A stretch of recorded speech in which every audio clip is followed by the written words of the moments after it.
जनजाति विभाग का मामला है और इस महत्वपूर्ण मांग पर मुझे बोलने का मौका दिया, आपका आभार।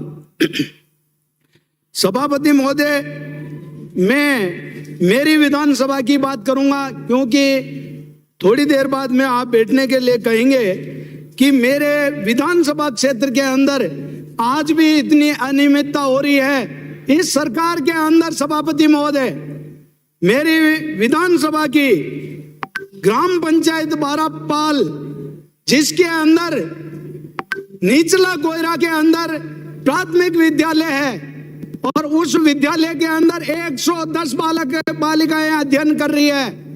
और सभापति महोदय, मेरे पास में गांव वालों की शिकायत आई कि खाद्य सामग्री इतनी खराब आ रही है जो उसको बच्चे तो क्या मवेशी भी नहीं खा सकते हैं।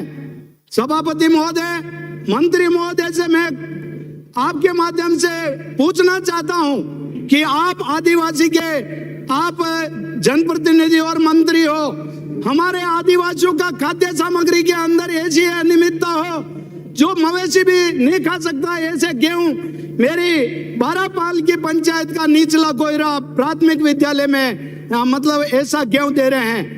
सभापति महोदय, आपके माध्यम से मैं ये भी बताना चाहता हूं मंत्री महोदय को, ये लंबी लंबी बातें कर रहे हैं। मेरा भाई प्रतापगढ़ से आने वाला सदस्य रामलाल जी मीणा साहब कह रहे हैं हमने ये कर दिया वो कर दिया, मगर वो भी उनकी विधानसभा की पीड़ा भी बता रहे हैं कि वहां पर रोड तक नहीं है। इससे बड़ा दुर्भाग्य क्या हो सकता है? इस सरकार का जनप्रतिनिधि होने के बाद में भी जो एक रोड नहीं बना सके, इससे बड़ा दुर्भाग्य क्या हो सकता है?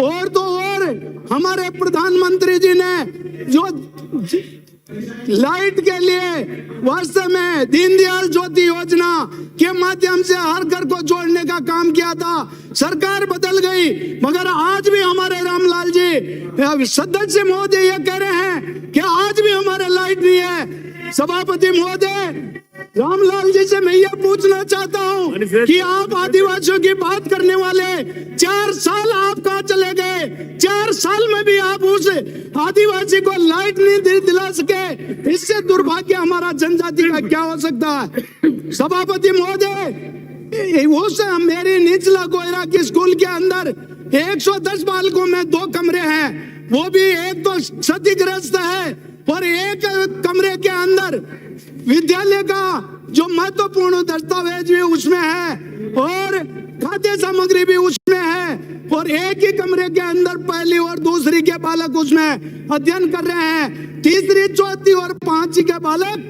बाहर बैठकर अध्ययन कर रहे हैं। और इतनी अनियमितता एक स्कूल की नहीं कह रहा हूँ सभापति महोदय, अनेक स्कूलों के अंदर आज भी हमारा बिल्डिंग जर्जर हो रही है, मगर उसमें अभी हमारे प्रताप जी गमेती साहब हमारे यहाँ से गोकुंदा से आने वाले एक छात्रावास का प्रश्न लगाया था, जो आज के 20 साल पहले जो छात्रावास खोली थी उसके अंदर 100 अध्ययनरत बालक बालिकाएं थी और आज उसके अंदर बढ़ना चाहिए मगर वो घटकर 50 रह गई और उसका भवन जर्जर है। इनके प्रश्न के जवाब में भी आया कि वो बिल्कुल क्षतिग्रस्त हो गया, वो भी ये नहीं कर सकते हैं। तो मंत्री महोदय, हमारे इस आदिवासियों का क्या भला करेंगे?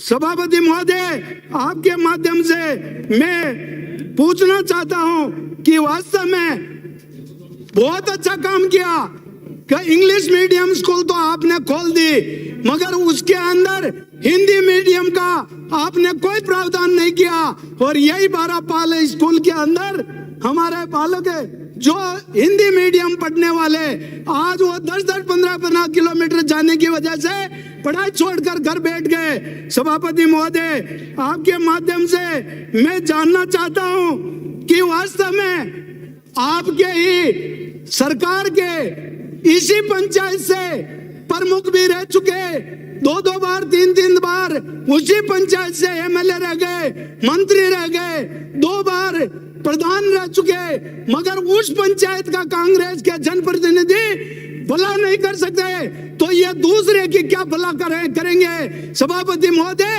मेरा दुर्भाग्य है कि मेरी विधानसभा के अंदर कांग्रेस ने केवल और केवल वोटों की राजनीति की और वोट लेकर भूल गए उस जनता को। और उसी पंचायत की, इस स्कूल और इस पंचायत की मैं बात कर रहा हूं। सभापति महोदय, आज हमारी टीएचपी के अंदर जैसे रामलाल जी साहब कह रहे थे, सदस्य महोदय कह रहे हैं, वास्तव में हमारी टीएचपी एरिया के अंदर नॉन टीएचपी एरिया के कर्मचारी अधिकारी लगे हुए हैं। उनको नॉन टीएचपी एरिया में भेजकर हमारे टीएचपी एरिया के जो बालक बालिका जो बेरोजगार है उनको रोजगार दिलाने का आप प्रयास करें। सभापति महोदय, मैं मंत्री महोदय का ध्यान दिलाना चाहता हूं कि माँ बाड़ी की घोषणा तो की है, मगर उसकी वास्तव में सर्वे करके जानकारी लेकर आज वास्तव में वहां पर स्कूलें नहीं है, प्राइमरी स्कूल नहीं है, वहां पर ये माँ बाड़ी खोलेंगे और भवन बनाने के लिए भी कोई बजट देंगे, तभी जाकर हमारा आदिवासियों का भला होगा। सभापति महोदय, हमारे आदिवासी जो वास्तव में इस एरिया के अंदर वन विभाग के अंदर जो बचे हुए हैं, जो रामलाल जी कह रहे हैं अधिकारी, ऐसे इनकी सरकार के विधायकों का भी यह कहना नहीं मान रहे हैं। इससे बड़ा दुर्भाग्य क्या हो सकता है। मैं सभापति महोदय, मैं आपके माध्यम से बताना चाहता हूं कि वास्तव में हमारे मंत्री महोदय हमारे टीएचपी एरिया के हैं, मगर आपको बताना चाहता हूं कि मेरी विधानसभा के अंदर केवल और केवल इन्होंने हमारे साथ में सौतेला व्यवहार किया और इन्होंने 4 वर्षों के अंदर लगभग 28 करोड़ की स्वीकृति जारी की है। 22 करोड़ तो केवल 2 छात्रावासों में दिया है और 6 करोड़ रुपए हमारे टीएचपी एरिया में, चाहे वो सड़क में हो, पानी में हो और चाहे वो और किसी अन्य विकास के अंदर लगाया हो। इससे बड़ा दुर्भाग्य क्या हो सकता है। सभापति महोदय, बांसवाड़ा के अंदर केवल और केवल बांसवाड़ा के अंदर 157 करोड़ 55 लाख रुपए दे दिए और मेरी विधानसभा में केवल 29 करोड़ 4 लाख रुपए दिए हैं। ऐसे में पूरी लिस्ट बताऊं तो किसी भी विधानसभा के अंदर मैंने 15 विधानसभा का आंकड़ा मांगा है, उसके अंदर 200 करोड़ से ज्यादा एक भी जगह इन्होंने नहीं दिया। मगर आज हमारा आदिवासी एरिया के साथ में ये बांसवाड़ा के ही मंत्री नहीं है, पूरे राजस्थान के मंत्री है और हमारा टीएचपी एरिया के अंदर भी विकास नहीं करते हैं। मैं सभापति महोदय आपके माध्यम से गत वर्ष एक पुलिया के लिए मैंने जन सहभागिता के लिए दिया था, मगर उसका भी दोबारा यह विधानसभा चली थी, जब जाकर उस काम को वापस क्रियान्वित करने का इन्होंने प्रयास किया। वास्तव में सभापति महोदय, ये आज इस हमारी टीएडीए में जनजाति विभाग के अंदर विधायक की अनुशंसा से पैसे पास नहीं हो रहे हैं। सरपंच अगर जाकर वहां पर लिख के देता है तो उसके अंदर ये तुरंत पैसे पास कर देते हैं और उसके अंदर कैसे करते हैं, क्यों करते हैं, इसके बारे में मंत्री महोदय आप जांच कर लेना। इसके अंदर भ्रष्टवाड़ा की बू आ रही है। जब जनप्रतिनिधि को आप नहीं पूछ रहे हैं तो इससे दुर्भाग्य क्या होगा। सभापति महोदय, मैं आपसे अनुरोध करता हूं कि आपके माध्यम से पुरानी घोषणा पूरी नहीं की गई है और नई घोषणा और कर दी है। आपका लक्ष्य सेवा ही कर्म और सेवा ही धर्म की बजाय सत्ता ही कर्म और सत्ता ही धर्म का आपने जो ये स्टैंड लागू कर रखा है, इससे बाहर निकलकर सभापति महोदय इस जनता का विकास करे। आपने कृषक कल्याण कोष की राशि बढ़ाकर 7,500 रुपए कर दी, करोड़ रुपए कर दी, घोषणा की है, जबकि आपके फिर नेता राहुल जी ने के द्वारा किसानों का संपूर्ण कर्जा माफ करने की घोषणा यूं की यूं रह गई। अगर वो घोषणा की है, माफ कर दिया, तो अब दोबारा ये राशि देने की जरूरत कहां पड़ी। सभापति महोदय, संपर्क पोर्टल 181 पर शिकायत दर्ज करने की प्रक्रिया काफी जटिल है वहां पर फोन करते हैं, कोई जवाब नहीं मिलता है। और मैं मंत्री महोदय, मैं तो आपसे पूछना चाहता हूं कि इस पोर्टल पर आप शिकायत करके देखो, ये बहुत ही जटिल प्रक्रिया है और इसके अंदर वास्तव में पूरा ये शिकायत करने का मौका नहीं मिलता है। सभापति, आपका नंबर आया था, गोगरा साहब आपने बोल दिया।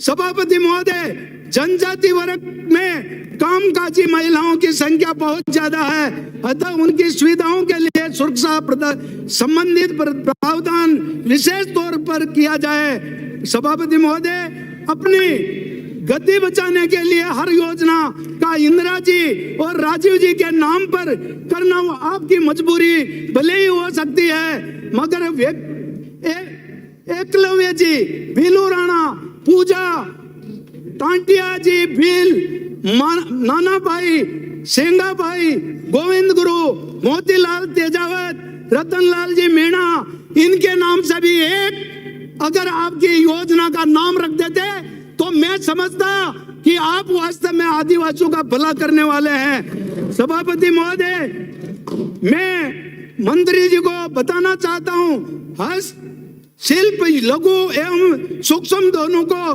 प्रोत्साहन के लिए राजस्थान एकीकृत क्लस्टर विकास योजना आपने घोषित तो की, लेकिन इसमें टीएसपी क्षेत्र को तवज्जो नहीं दी गई है। जनजातीय हस्तशिल्प कला और उत्पादन को प्लेटफॉर्म प्रदान करने के लिए राज्य स्तर पर बड़े पैमाने पर ग्रामीण जनजाति हाट का आयोजन किया जाना चाहिए।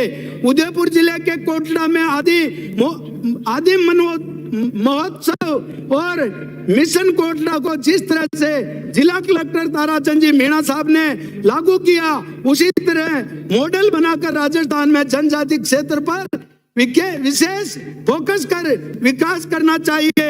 जनजाति शिल्प उत्पादनों को प्रोत्साहन देने के लिए सेंटर ऑफ एक्सीलेंस की स्थापना उदयपुर में की जानी चाहिए। पिछले दिनों बारिश होने और ओला गिरने से फसलों को जो नुकसान हुआ है, टीएसपी क्षेत्र में सर्वोच्च वरीयता में से जनजातियों को पर्याप्त मात्रा में मुआवजा देना चाहिए। इसमें सरकारी औपचारिकता और कागजी कार्रवाई को कम करना चाहिए।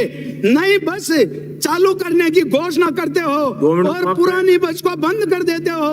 एक हाथ में छीन कर दूसरे हाथ में देना, ये आपके वास्तव में सिद्धांत से वास्तव में परे होनी चाहिए, मगर आप एक हाथ में दे रहे हो और दूसरा हाथ में ले रहे हो। इसी तरह राज्य स्तर की पर भी जनजाति क्षेत्र को विकसित करने की योजना मिशन मोड पर चलानी चाहिए। मुख्यमंत्री लोक कलाकार प्रोत्साहन योजना आपने घोषित की है। इसमें जनजाति क्षेत्र एवं जनजाति कलाकारों के लिए अलग से राशि का प्रावधान किया जाना चाहिए। जनजाति क्षेत्र में पर्यटक के विकास को बढ़ावा देने के लिए इस बजट में कोई विशेष प्रावधान ही नहीं है। ऐसा के अंतर्गत 20 करोड़ का कार्पस फंड नाम मात्र की राशि है। जनजाति क्षेत्र विकास को देखते हुए इसे बढ़ाकर 100 करोड़ की यह मतलब राशि को बढ़ाकर देना चाहिए, ताकि आदिवासी जनजाति परिवारों का उत्थान हो सके।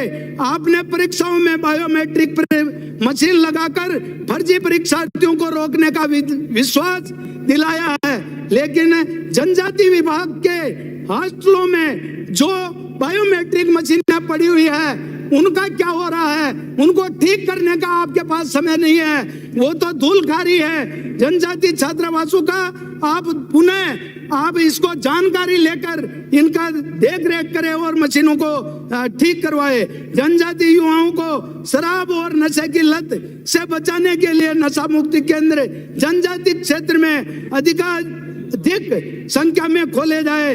जनजाति क्षेत्र में स्थानीय चिकित्सा पद्धति सिद्ध के बहुत सारे विशेषज्ञ हैं, उन्हें प्रोत्साहन दिए जाने की चाहिए। और सभापति महोदय, भाजपा की पूर्व सरकार की कई ऐसी योजना है जिनको केवल नाम, सभापति महोदय, आदरणीय सभापति महोदय, आपने मुझे प्लीज सेव करें विराजिए।